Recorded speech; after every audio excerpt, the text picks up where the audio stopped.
Assalamualaikum warahmatullahi wabarakatuh.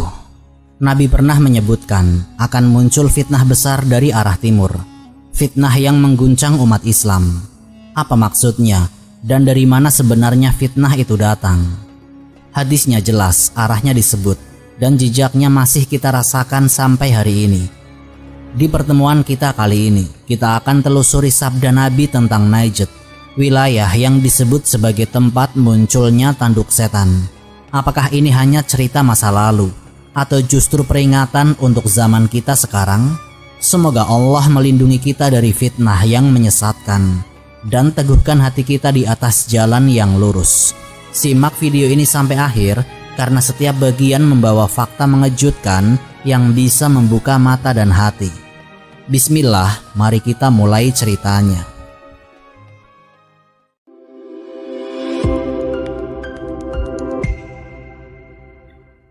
Sabda yang mengguncang arah timur.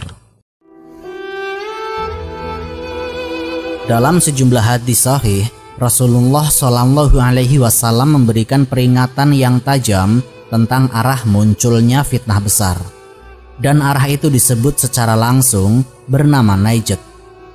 Hadis ini tidak muncul sekali, ia muncul berulang kali dalam beberapa riwayat sahih. Salah satunya diriwayatkan oleh Abdullah bin Umar radhiyallahu anhuma dalam hadis riwayat Al-Bukhari yang berbunyi, "Ya Allah, berkahilah Syam kami. Ya Allah, berkahilah Yaman kami." Para sahabat bertanya, "Dan juga Najd kami wahai Rasulullah?" Namun Nabi tidak langsung menjawab. Beliau mengulangi doanya, "Ya Allah, berkahilah Syam kami. Ya Allah, berkahilah Yaman kami." Para sahabat kembali menyebut, "Dan juga Najd kami." Lalu Rasulullah Shallallahu Alaihi Wasallam bersabda, "Dari sanalah muncul gempa-gempa, fitnah, dan dari sanalah tanduk setan akan muncul." Hadis riwayat Bukhari. Ini adalah fitnah keagamaan, perpecahan besar, dan penyesatan yang berasal dari arah geografis tertentu yang disebut Najd. Lalu pertanyaannya, di mana letak Najd? Dalam bahasa Arab, Najd berarti tanah tinggi. Tetapi dalam istilah geografis pada masa Nabi, para ulama menjelaskan bahwa yang dimaksud dengan Najd bukanlah Irak, sebagaimana diklaim sebagian pihak.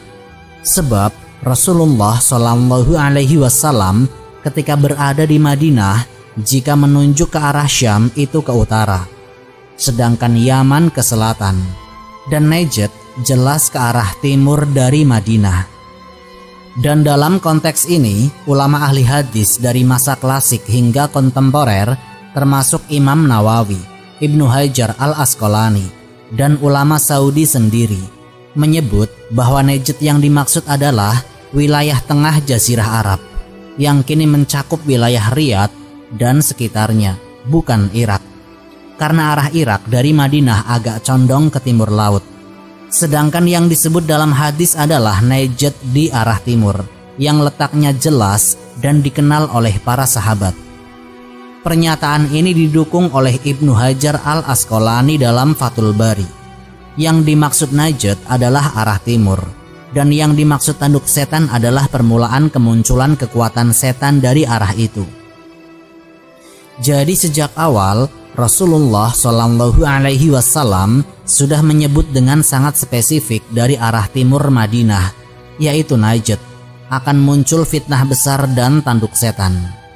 Lalu apa maksud tanduk setan itu? Apakah itu simbol atau nama untuk sebuah kekuatan? Apakah itu semacam gerakan atau tokoh tertentu? Kita tidak boleh berspekulasi sembarangan. Tapi dalam penjelasan banyak ulama, istilah tanduk setan adalah kiasan untuk awal mula kekuatan jahat yang akan menyebarkan fitnah, baik berupa pemikiran sesat, pemberontakan, atau perpecahan di tubuh umat Islam. Dan semua itu dikaitkan oleh Nabi langsung dengan arah Najd. Apakah sejarah kemudian membuktikan peringatan Nabi ini? Apakah benar ada fitnah-fitnah besar yang muncul dari arah situ? Dan siapa yang pertama kali menyulutnya? Fitnah-fitnah besar yang datang dari arah timur. Setelah sabda Nabi Shallallahu Alaihi Wasallam menyebut bahwa dari Najd akan muncul fitnah dan tanduk setan, pertanyaan logisnya adalah, apakah sejarah membuktikan hal itu? Mari kita telusuri pelan-pelan, tanpa prasangka, tanpa menyebut nama modern. Cukup kita ikuti alur sejarah dan keterangan ulama. Salah satu fitnah paling awal yang mengguncang umat Islam adalah kemunculan Khawarij. Kelompok ini muncul tidak lama setelah wafatnya Rasulullah Shallallahu Alaihi Wasallam, terutama setelah peristiwa arbitrase antara Sayyidina Ali dan Muawiyah. Mereka keluar dari ketaatan kepada khalifah yang sah. Mereka mengkafirkan sesama muslim hanya karena perbedaan ijtihad. Mereka memegang ayat-ayat Al-Quran, tapi memutarnya sesuai hawa nafsu. Dan yang paling mengejutkan, mereka muncul dari arah timur. Imam Al-Bukhari meriwayatkan dalam sahihnya hadis dari Abu Sa'id Al-Khudri. Akan keluar dari arah timur satu kaum yang membaca Al-Quran tapi tidak sampai ke tenggorokan mereka. Mereka keluar dari agama sebagaimana anak panah menembus hewan buruan. Hadis riwayat Bukhari. Lalu arah timur dari mana? Ulama hadis seperti Ibnu Hajar menjelaskan bahwa fitnah Khawarij berasal dari arah timur Hijaz, yaitu Najd dan sekitarnya. Mereka kemudian menyebar ke arah Irak dan Persia. Namun, asal kemunculannya berasal dari gurun tandus itu. Dalam riwayat lain disebutkan bahwa mereka adalah seburuk-buruk manusia. Mereka membunuh kaum muslimin, membiarkan para penyembah berhala. Mereka berani menumpahkan darah sahabat-sahabat Nabi, dan mereka meyakini semua yang berbeda dengan tafsir sempit mereka adalah kafir. Apakah ini sudah cukup membuktikan bahwa fitnah besar datang dari arah timur? Beberapa abad setelahnya, fitnah demi fitnah terus muncul dari arah itu, termasuk munculnya pemikiran-pemikiran yang menolak ijma, mencela para imam mazhab, bahkan memaksakan pemurnian tauhid dengan cara mencela dan mengkafirkan mayoritas umat Islam. Mereka menyebut kaum muslimin musyrik hanya karena berziarah ke makam ulama atau membaca wirid-wirid yang bersumber dari hadis sahih. Dan sekali lagi, semua gerakan ini lahir dari arah Najd, menyebar ke berbagai penjuru dunia Islam. Ulama besar Ahlus Sunnah seperti Syekh Muhammad bin Abdul Wahab memang lahir dan bergerak dari Najd. Sebagian ulama mengkritik pendekatannya yang keras dalam memvonis kesyirikan terhadap praktik keagamaan umat Islam yang sudah berabad-abad dilakukan. Namun penting dicatat, bukan semua ajarannya sesat, tapi fitnah dan pertumpahan darah yang terjadi di belakangnya itulah yang dikritik oleh banyak ulama besar dunia Islam. Karena dari pendekatan itu muncul kelompok-kelompok ekstrim yang lebih keras lagi, yang menghalalkan darah sesama muslim, yang mengebom tempat umum, yang menuduh muslim lain murtad hanya karena perbedaan metode ibadah. Dan ya, kelompok-kelompok semacam ini semuanya berakar dari satu titik, yaitu gerakan ekstrim keagamaan dari arah timur, dari arah Najd. Mereka mengklaim ingin menghidupkan tauhid, tapi justru membunuh kaum muslimin. Mereka mengklaim membela sunnah, tapi menumpahkan darah para ulama dan masyarakat awam. Apakah semua orang dari arah Najd itu sesat? Tidak. Apakah semua gerakan dari sana adalah fitnah? Tentu juga tidak. Tapi fitnah besar, fitnah berdarah, dan fitnah yang mengadu domba umat Islam dari dalam memang sering, dan ini kita akui dalam sejarah, berakar dari sana. Dan Nabi Shallallahu Alaihi Wasallam sudah memberi peringatan keras tentang hal ini sejak 14 abad yang lalu. Sebuah wilayah yang tidak beliau doakan keberkahan, sebuah wilayah yang justru beliau sebut sebagai sumber fitnah dan tanduk setan. Lalu, apakah tanduk setan itu? Dan apakah itu semacam simbol kebangkitan kekuatan besar yang akan menghantam umat Islam dari dalam? Tanduk setan apa dan siapa yang dimaksud Nabi? Sampai di sini kita sudah melihat bahwa Rasulullah Shallallahu Alaihi Wasallam menyebut arah timur, tepatnya wilayah Najd, sebagai tempat munculnya fitnah dan tanduk setan. Lalu pertanyaan besarnya adalah, apa yang dimaksud dengan tanduk setan? Ulama berbeda pendapat dalam menafsirkan istilah ini. Namun mayoritas sepakat bahwa tanduk setan bukan berarti fisik. Ia adalah istilah kiasan. Simbol dari kemunculan kekuatan setan, baik berupa ideologi, kekuasaan, pemikiran, atau pemicu perpecahan. Dalam Fathul Bari, Ibnu Hajar Al-Asqalani menjelaskan bahwa yang dimaksud tanduk setan adalah permulaan munculnya kekuatan setan dalam menyesatkan manusia secara masif, dan itu disebut datang dari arah Najd. Kenapa disebut tanduk? Karena dalam banyak budaya Arab, tanduk adalah simbol kekuatan dan keperkasaan. Jadi maksudnya adalah akan muncul kekuatan besar yang membawa kerusakan akidah dan fitnah dari arah timur. Dan sejarah mencatat itu bukan sekedar isapan jempol.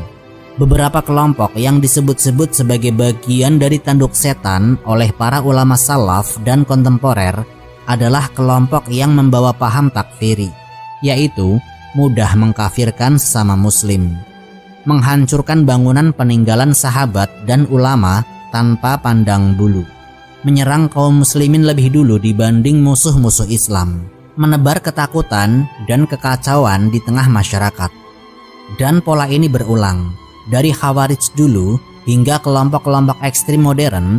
Menariknya, semua itu muncul dari arah yang sama, wilayah timur dari Madinah, yaitu Najd. Tentu tidak semua ulama menyebut satu nama atau satu kelompok spesifik, karena mereka sadar bahwa menuduh tanpa dalil adalah kesalahan besar.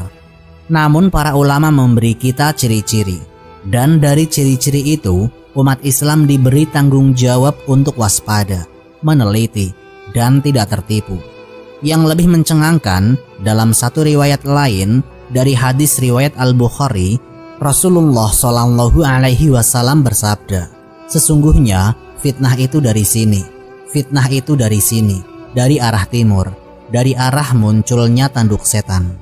Dalam beberapa redaksi disebut Nabi menunjuk arah timur dari mimbar Madinah. Dan dalam hadis lain, ketika menyebut kemunculan Dajjal, Nabi Shallallahu Alaihi Wasallam juga mengisyaratkan bahwa kemunculan awal Dajjal berasal dari arah timur. Apakah ini terkait? Para ulama tidak memastikan. Namun, arah fitnah besar dan awal kehancuran besar memang kerap disebut berasal dari arah timur Madinah. Dari sanalah muncul pemikiran-pemikiran menyimpang yang awalnya dibungkus slogan tauhid dan pembaruan, namun berakhir dengan kehancuran masjid, pertumpahan darah, dan perpecahan internal. Tentu tidak adil menyamaratakan semua orang dari wilayah itu. Namun peringatan Nabi bukan main-main. Beliau tidak pernah menyebut suatu wilayah tanpa hikmah. Syam, beliau doakan berkah. Yaman, beliau ulangi berkahnya. Najd, beliau diam dan menyebut fitnah. Dan ternyata fakta sejarah membenarkan sabda beliau. Kita tidak akan menyebut satu kelompok secara terbuka, tapi cukup menyebut gejalanya. Setiap kali ada kelompok yang menganggap dirinya satu-satunya pemegang kebenaran, mengkafirkan semua muslim yang tidak sepaham dengannya, menghancurkan tempat ibadah, makam ulama, dan peninggalan sejarah umat Islam, menyerang negara-negara muslim lebih dahulu dibanding negara non-muslim.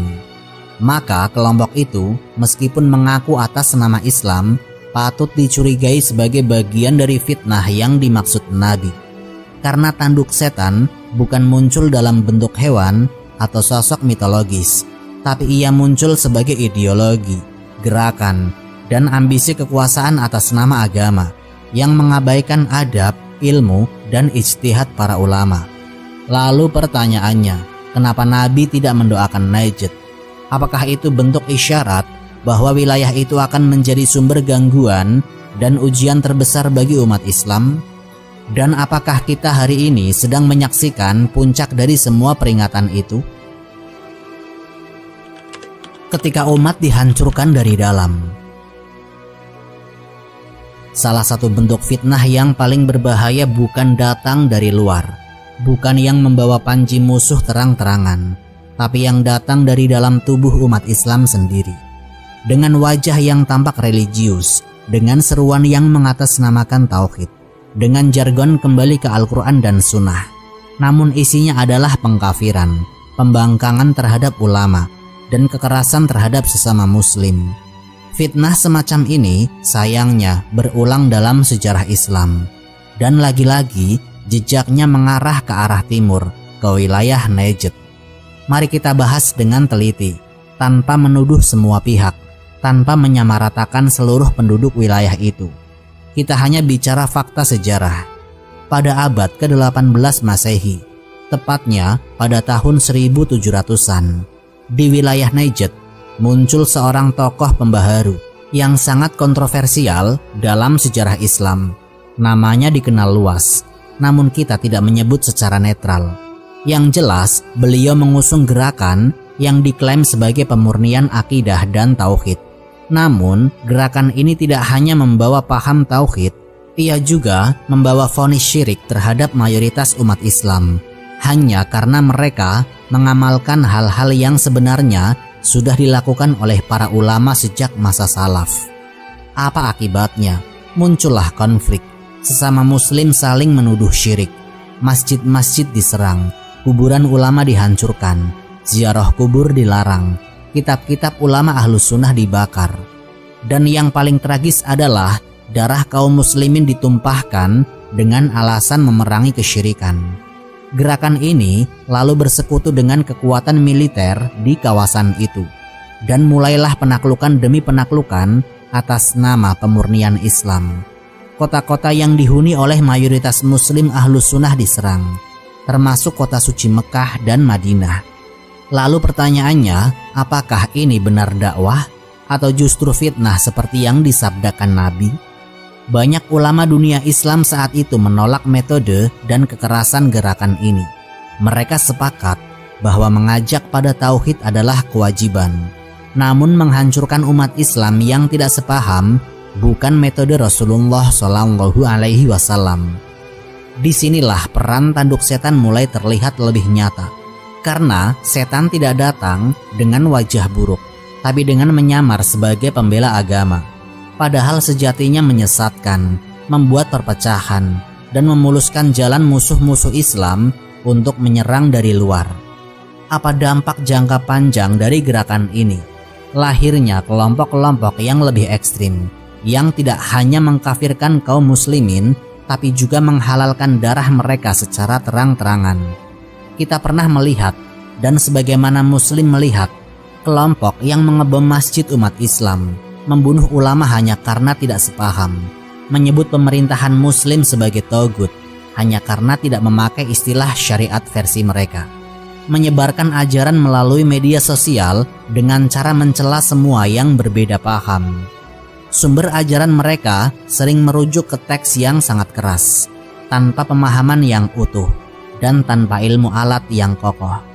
Dan dalam banyak studi akademik dan kesaksian sejarah, akar pemikiran mereka berasal dari wilayah yang disebut Najd itu. Apakah ini tuduhan? Tentu saja tidak. Ini adalah analisa berdasarkan fakta sejarah, peta ideologi, dan sabda Nabi yang terang benderang. Ketika umat Islam sedang menghadapi tekanan dari luar, muncul kelompok dari dalam yang malah menambah luka, menciptakan konflik, dan membuat dunia memandang Islam sebagai agama yang kejam dan haus darah. Inilah efek dari fitnah besar yang Nabi sebutkan. Dan ini bukan masa lalu. Kita masih menyaksikan sisa-sisanya hari ini. Situs-situs sejarah Islam dihancurkan, makam-makam ulama besar tidak lagi dihormati, ziarah dianggap syirik. Padahal para sahabat dan tabi'in pernah melakukannya. Namun semua itu diklaim sesat hanya karena tidak sesuai dengan versi tertentu dari pemurnian yang lahir dari arah Najd. Apakah ini bukan fitnah? Jika bukan, lalu apa lagi? Sabda Nabi SAW bukan sekedar informasi, tapi peringatan. Dan peringatan itu terbukti dalam sejarah. Pertanyaannya sekarang, bagaimana kita menyikapi semua ini sebagai umat Islam hari ini? Apakah cukup hanya menonton? Apakah cukup sekedar membela kelompok tertentu? Atau justru kita harus kembali ke ilmu, adab, dan pemahaman yang benar seperti yang diajarkan para ulama Ahlus Sunnah? Pelajaran dari timur, menjaga diri dari fitnah dan tanduk setan. Rasulullah Shallallahu Alaihi Wasallam tidak pernah berbicara dengan hawa nafsu. Setiap sabda beliau adalah wahyu yang diturunkan, sebagaimana ditegaskan dalam Quran surat An-Najm ayat 3-4. Dan tidaklah dia Muhammad berkata menurut keinginannya, tidak lain itu adalah wahyu yang diwahyukan kepadanya. Ketika Nabi menyebut Najd sebagai tempat munculnya fitnah dan tanduk setan, beliau tidak sedang menunjuk etnis, suku, atau bangsa tertentu. Beliau sedang memberi peringatan strategis kepada umat agar waspada terhadap sumber gangguan yang sangat besar yang akan muncul dari arah itu. Dan ternyata sejarah menegaskan sabda tersebut. Kita telah melihat jejaknya. Khawarij muncul dari timur dan menjadi pelopor fitnah pertama dalam tubuh umat Islam. Gerakan-gerakan ekstrim yang mengkafirkan sesama muslim dan memecah belah umat lahir dari pemikiran yang berakar dari wilayah timur. Kelompok-kelompok takfiri modern yang menghancurkan negeri-negeri muslim dan membunuh ulama juga lahir dari ideologi keras yang tumbuh subur di wilayah itu. Perusakan terhadap warisan Islam seperti makam sahabat, peninggalan sejarah, dilakukan oleh pihak yang menyebut hal itu sebagai bid'ah dan syirik, tanpa membedakan antara ijtihad yang benar dan kekeliruan dalam perkataan. Apa yang bisa kita pelajari dari semua ini? Pertama, bahwa kebenaran tidak diukur dari klaim tauhid semata, tapi juga dari metode, adab, dan ilmu yang digunakan untuk menyampaikannya. Tauhid yang benar tidak melahirkan kebencian kepada sesama muslim. Tauhid yang benar tidak memancing pertumpahan darah atas nama pemurnian. Tauhid yang benar justru menjaga keutuhan umat, menuntun dengan hikmah, dan menghargai warisan para ulama. Kedua, kita harus kembali kepada manhaj Ahlus Sunnah wal Jamaah dalam memahami dalil-dalil syar'i. Bukan cukup dengan hafalan ayat dan hadis, tapi juga dengan pemahaman para ulama yang terpercaya, yang menggabungkan ilmu dengan adab dan akhlak. Banyak kelompok yang menyimpang karena meninggalkan para ulama, lalu menafsirkan sendiri agama dengan hawa nafsu dan kemarahan. Ketiga, fitnah dari arah timur itu tidak akan berhenti sampai hari kiamat. Dalam berbagai riwayat sahih disebutkan bahwa Dajjal akan muncul dari arah timur, bahkan dari negeri Khurasan. Ini artinya sumber fitnah keagamaan dan kehancuran batin umat akan terus mengalir dari arah itu hingga menjelang hari akhir.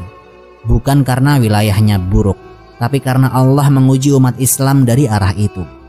Keempat, kita sebagai umat Islam hari ini harus waspada. Bukan dengan membenci wilayah atau penduduk tertentu, tapi dengan melek sejarah, peka terhadap gejala penyimpangan, dan kembali menguatkan pemahaman agama berdasarkan ulama yang lurus. Kita harus bertanya, apakah dakwah ini membawa ketenangan atau hanya kemarahan? Apakah gerakan ini mendekatkan hati umat atau justru memecah belah?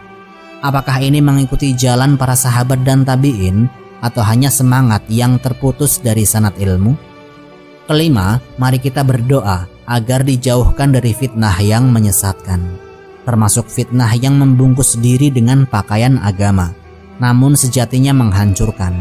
Sebagaimana sabda Rasulullah Shallallahu Alaihi Wasallam mengajarkan dalam salah satu doanya, Ya Allah, tunjukkan kepada kami kebenaran sebagai kebenaran, dan beri kami kemampuan untuk mengikutinya, dan tunjukkan kepada kami kebatilan sebagai kebatilan, dan beri kami kemampuan untuk menjauhinya. Terakhir, mari kita akui dengan jujur, sabda Nabi Shallallahu Alaihi Wasallam terbukti benar. Fitnah besar muncul dari Najd, bukan untuk kita jadikan bahan permusuhan, tapi sebagai peringatan keras, agar kita tidak lagi tertipu oleh orang-orang yang mengangkat slogan agama, tapi menebar kebencian, mencela ulama, dan mengkafirkan mayoritas umat Islam. Semoga kita semua dijaga oleh Allah dari fitnah tanduk setan dan tetap berada di atas jalan para ulama Ahlus Sunnah wal Jamaah. Semoga pembahasan ini memberikan manfaat dan menjadi pengingat bagi kita semua untuk terus memperbaiki diri serta meningkatkan ketaatan kepada Allah Subhanahu wa Ta'ala. Lebih dan kurangnya mohon dimaafkan. Yang benar datangnya dari Allah Subhanahu wa Ta'ala. Khilaf atau keliru itu datangnya dari saya pribadi sebagai manusia biasa. Sampai jumpa di kisah-kisah inspiratif berikutnya. Akhirul kalam, wassalamualaikum warahmatullahi wabarakatuh.